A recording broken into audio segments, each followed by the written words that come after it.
The number one powerful life and money lesson from Amazon. Have big dreams, but start small. Start practical. When Jeff Bezos first decided to start Amazon, he had big dreams. He had big ambitions. Thus, he decided to name the company Amazon because as the largest river in the world, it captured the scale of his ambition. And today, it sure reflects that big ambition. With 30 million active customers worldwide and a market cap of over $2.1 trillion, it has definitely earned the title of the everything store. However, like everything in life, it wasn't always this way. When it first opened its doors in 1994, it operated itself out of Jeff Bezos' home garage with whopping 1 employee. Despite his big dreams, Jeff didn't try to become the everything store from the get-go. He started out small. He decided to focus on selling books online because of its low per unit cost, ease of distribution, and standardization. The quality and content of books are consistent regardless of where it is purchased. And only after he validated the concept of being able to successfully sell products online, books in this case, did he venture out to selling other products. There's nothing wrong with having big dreams and big ambitions. Without big dreams, we wouldn't have life-saving vaccines, planes that could fly, and light bulbs that could illuminate homes. However, if we want to make our big dreams come true, we must be careful not to put the cart before the horse. Not trying to run when we can barely crawl. Big dreams, like one day having a multi-million-dollar portfolio, is great. However, remember that even the biggest company like Amazon, one started small, in a garage selling simple books on the internet. So instead of trying to make $1 million this month, start by upgrading your career skills, investing in your 401k, and optimizing your home budget. And little by little, you're on your way to building wealth. Everything I've ever done started small. Amazon started with a couple of people. The number 2 powerful lesson from Amazon. Continuing in the concept of small, start small on big ideas. The idea of starting small, especially in big ideas, still flows through Amazon's culture today, even when it's a $1 trillion company. Amazon realized at one point that one of the biggest obstacles keeping people from shopping online was the cost of shipping. Why pay extra for shipping when I can go to the local store and pick it up without that extra cost? So Bezos and the Amazon team thought of a big idea. What if we could offer free shipping? What if we could redefine shipping? But it was an untested idea and it was a risky idea. Shipping is expensive. What if it completely backfires? So they started out small. Amazon initially offered free shipping on any order over $25 and called it Super Saver Shipping. And the customers responded very positively. Many would intentionally fill up their carts with products to cross the $25 threshold so they could qualify for free shipping. A few years later, Amazon doubled down on its big idea and launched Amazon Prime. Today, Prime has 200 million subscribers worldwide and it alone generates close to $19 billion in revenue. And not only that, Prime members spend on average way more than non-Prime members, making Prime a foundational Amazon offering. When we think of big ideas, it's easy to get overwhelmed by the sheer thought of the idea. How can I start on that new career path? How can I save $1 million? How can I be completely debt-free? And we never take action because we're too afraid, too overcome by all the work required. So take a page out of Amazon's playbook. Start small. Think of what is the smallest unit of activity required to test out this idea or get started. Instead of completely changing jobs right away, do some information interviews. Instead of focusing on saving $1 million, focus on saving $100. Instead of trying to pay off all $100,000 of debt, pay off $50, then $50 more. In talking about starting small with big ideas, if you've been thinking about starting a new venture or a new business, I want to talk to you about Squarespace, who I'm partnering with for today's video. This one is a personal one for me because when I first decided to leave my corporate job and venture my own pathway, one of the biggest headaches was setting up my own website. I had no idea how to use WordPress, code, or set up plugins. And frankly, I had no desire to learn. Additionally, hiring a website developer was not only expensive, but felt like an overkill. Well, thank goodness for Squarespace. Ever since I started Financial Tortoise, I hosted my website on Squarespace, and I can't imagine using anything else. It not only makes building a website so easy, but with its hundreds of best-in-class customizable website templates, I have to say, Squarespace websites look so much better than so many other out there. So if you want to build your own website, a beautiful website in minutes, I'll have my special link in the description below where you can get started today. And if you use my special code, TORTOISE, you'll receive 10% off in your subscription. Alright, with that said, let's get back to the video. The number 3 powerful lesson from Amazon. Think long term. Despite having opened its doors in 1995 and going public in 1997, Amazon did not turn its first profit until many years later. And when it did make a profit, it didn't really make a splash. After 6 years of losing money, Amazon finally made a profit in the 4th quarter of 2001. And guess how much profit it made? A whopping 1 cent per share on a revenue of more than $1 billion. As you can imagine, Amazon was on Wall Street's naughty list during all those years, constantly under pressure to increase its quarterly earnings. They said, think of the investor, the shareholders. The pressure got so bad that during the dot-com crisis, Amazon was given the nicknames like Amazon.bomb or Amazon.toast. But Jeff Bezos was firm. He didn't buckle. He didn't want to sacrifice long-term value at the expense of some short-term quarterly gains and stock price upticks. Despite the company losing money, he constantly reinvested all earnings back into the company to improve customer experience and future product opportunities. And this in turn increased customer loyalty and lifetime sales. Thus, while Amazon stock dipped by 80% during the 1999-2000 dot-com crisis, it was knocking it out of the park in all other categories that mattered. The number of customers increased from 14 million in 1999 to 20 million in 2000. Sales grew from 1.6 billion in 1999 to 2.8 billion in 2000. And most importantly, Amazon scored one of the highest scores on the American Customer Satisfaction Index because of its relentless focus on long-term customer satisfaction. Bottom line, it is tempting to make decisions for short-term gains versus long-term returns. It is in a way easier because we don't have to make sacrifices. Why save for retirement when I can live for today? YOLO, you only live once, so live it up. Enjoy the day. However, that is being short-sighted. If you want to build something sustainable, long-lasting, you have to think long-term. It's all about the long-term. We're working to build something important, something that matters to our customers, something that we can tell all our grandchildren about. The number 4 powerful lesson from Amazon: have bias for action. Jeff Bezos talks about how when it comes to decisions, there are actually 2 types, type 1 and type 2. Type 1 decisions are major decisions with big consequences and no turning back. Type 2 decisions are ones that can be changed or reversed, and the world is not going to come to an end. And it is very important to distinguish circumstances in which what type of decision is applicable. Because what often happens is that most people treat all decisions like type 1 decisions, a decision with major consequences. But what happens when we do this is that we never make decisions or we drag it out unnecessarily. And in a company like Amazon, where it is continually growing and adding headcount, if all decisions are treated like type 1 decisions, no decision would ever get made. Or worse, nothing would ever get done. Yes, there are times when decisions require deep thinking and planning. Decisions with big consequences and where there is no turning back. But the fact is that most decisions are not type 1 decisions. They're actually type 2. We can reverse it. Or that pair of pants that I really want? Should I buy them or should I not?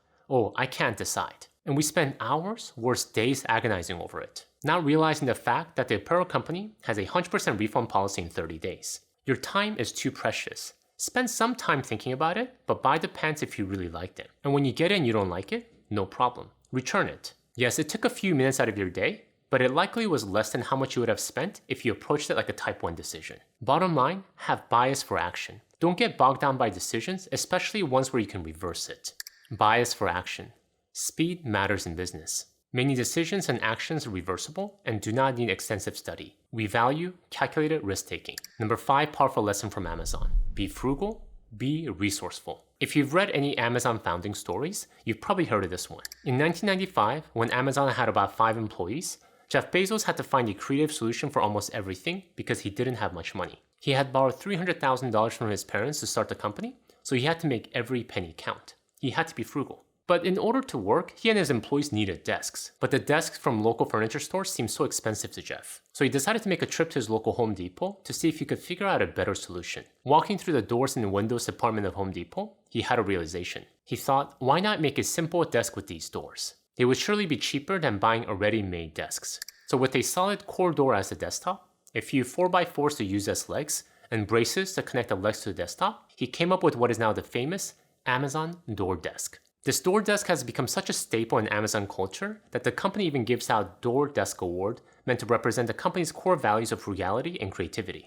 After 30 years, Jeff Bezos is worth over $200 billion today. However, it all started from a place of frugality and resourcefulness.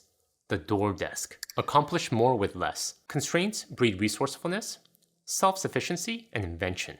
There's no extra points for growing headcount, budget size, or fixed expense. Before we go on, a quick question for you. Are you not sure if you're on the right track with your money? Are you curious to know, am I doing horribly? Or am I actually okay? What do I need to work on? Well, if you're my friend, I have great news for you. I have a free gift I want to share with you. By answering just a few questions in this financial health awareness quiz, you can receive a free customized financial plan. A plan that will show you how you're currently doing with your money and ways you can make it even better. So make sure to go to the link I'll have in the description below to receive your free plan. My gift to you for taking your precious time to watch my boring videos. Alright, with that said, let's get back to the video. The number 6 powerful lesson from Amazon. Focus on what matters. Amazon is famous for obsessing over customers. They're always asking, who is the customer?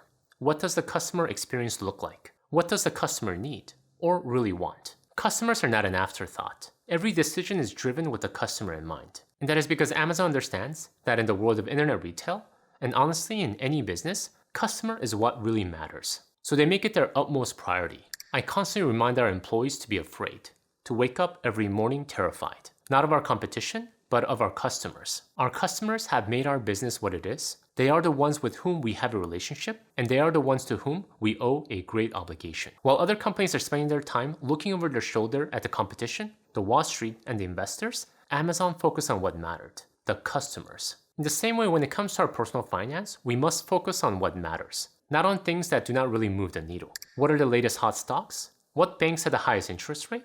What fund manager is the best in business? None of these are really that important when it comes to building our wealth. Some, I would actually say, work against our wealth. What matters are these? How much debt do we have and how are we paying them off? How much are we saving and investing? And how well diversified are our investments? And how much expenses are we paying on those investments? Simply, spend your precious energy on what matters. The number one thing that has made us successful by far is obsessive, compulsive focus on the customer as opposed to obsession over the competitor. The number 7 powerful lesson from Amazon. Simplify the complex. One of my most favorite products from Amazon is my Kindle Paperwhite.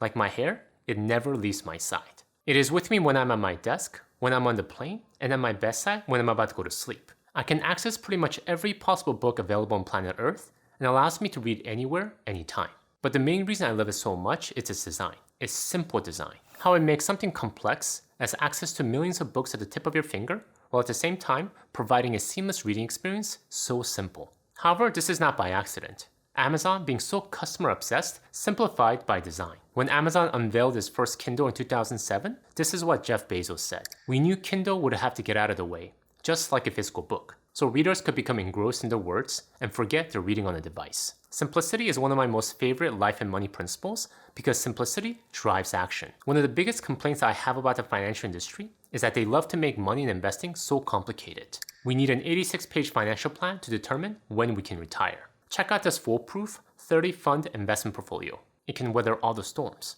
Why opt for a simple term life insurance when you can get this fancy variable whole life insurance with 19 moving parts and a 100-page prospectus? Bottom line, simplify. Look for a simple solution. Fight for simplicity. Kindle makes it more convenient for readers to buy more books. Anytime you make something simpler and lower friction, you get more of it. The number 8 powerful lesson from Amazon. Become a learning machine. Amazon is famous for its many failures. According to Jeff Bezos, they've made billions of dollars of failures the past 3 decades. You might remember Pets.com or Cosmo.com. It was like getting a root canal with no anesthesia. None of those things are fun, but they also don't matter. And the reason why he's saying they don't matter is not because they were not important. Rather, he doesn't consider these failures as setbacks. Like any good investor, Jeff Bezos understands that if you want reward, you have to be willing to take risks. And in this case, he's investing in projects. Risky projects knowing that some of them will not work out. But not working out doesn't mean it doesn't add value to the company overall. They add tremendous value in the form of lessons learned for their next bet. For example, back in 1999, Amazon attempted to compete with eBay, a huge player in the internet back in the days. So they launched Amazon Auction, but it didn't work out that well. A few people came by, but no customers stuck around. So they shut down the project, but that doesn't mean it was a waste. They rolled the lessons learned from Amazon Auction to create its marketplace platform, a very successful platform today that enables third-party sellers. The lesson is that we should constantly be looking to learn from our successes, but especially our failures. We must become a learning machine. We will make bold rather than timid investment decisions where we see sufficient probability of gaining market leadership advantages. Some of these investments will pay off, others will not, and we will have learned a valuable lesson in either case. The number 9 powerful lesson from Amazon. Source the best ideas. It doesn't matter where the idea comes from. Always be on the lookout for the best idea. When Jeff Bezos was first starting Amazon, because the company was scrappy, he would personally participate in all the packing and shipping of products. During one busy season, he was on his hands and knees with a fellow colleague, packing boxes and putting on labels.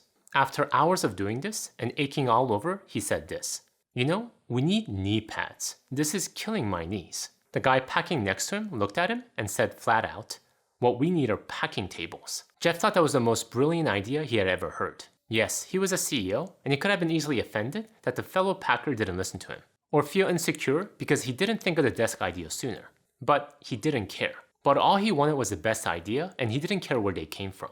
When it comes to money, I talk to a lot of people who feel guilty because they made so many money mistakes and they feel like they should have known better. Why did I do that? I should have known not to borrow so much money. I should know all this investing stuff. I'm an adult for goodness sake. However, good financial literacy isn't something that is readily available. With so much misinformation and complexity out there, you have to do a lot of digging.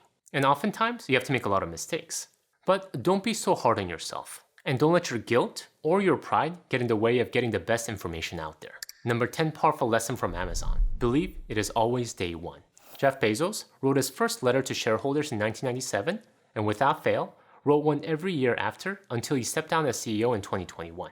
And while the topic of the letter differed based on where the company was at, what new product it was launching, or what new market it was opening up, the one topic he constantly brought back again and again was his reference to day one. As always, I attach a copy of our original 1997 letter.